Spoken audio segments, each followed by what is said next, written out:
So yeah, that's She even enhanced actually the one-to-one ratio. Stephalopoulos, I'm probably saying that wrong, but she even went further with the one-to-one ratio, saying that she clearly sees that as arbitrary and in a serious nature. It was a condemnation of the way the government has tried to prevent people from getting access to a very inexpensive, very effective natural health care remedy.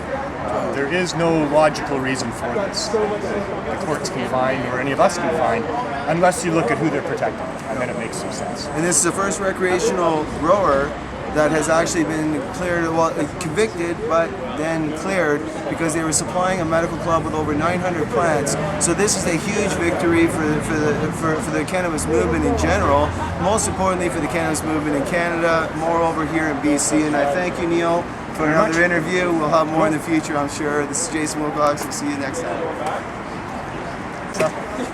I'll edit that part out. Sorry, Vancouver, BC. Once again, I got Mr. Kirk Tusaw, who just won the Vic's Constitutional Challenge for us, as is known on the internet. I'll let him fill you in on the details.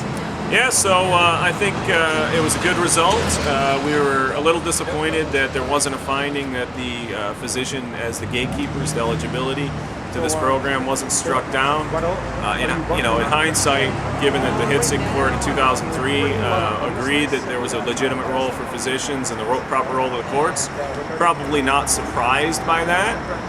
Very pleased that Madame Justice Koenigsberg saw the deficiencies on the supply end, striking down the one-to-one ratio restriction, as well as the restriction that only 3 licenses could be at any one physical location. Hopefully this clears the way for community gardens and cooperative growing experiences for people to help produce for themselves or for authorized license holders. Mr. Beren was found guilty but granted an absolute discharge, and in fact the judge called this one of the clearest cases she's ever presided over for an absolute discharge, which means despite being found guilty, he has no conviction recorded on his criminal record, and so he remains a man with no criminal record. He's not disallowed from becoming a designated producer, and so he can continue and now go on to help sick people access high-quality medicine. So I feel pretty good about the result, and we're going to digest it. We're thinking about what the appeal may or may not be, and stay tuned. Right on. And once again, thank you, Kurt, for coming on. I know you're busy. And this guy was a witness. So okay, take care, Bill. Have a good lunch, my friend. Absolutely. Thanks, Phil. Good to see you, man. Thank you so much. Oh, right on. You're still filming. Sorry. Is that good enough? That was a good moment. That was a good moment.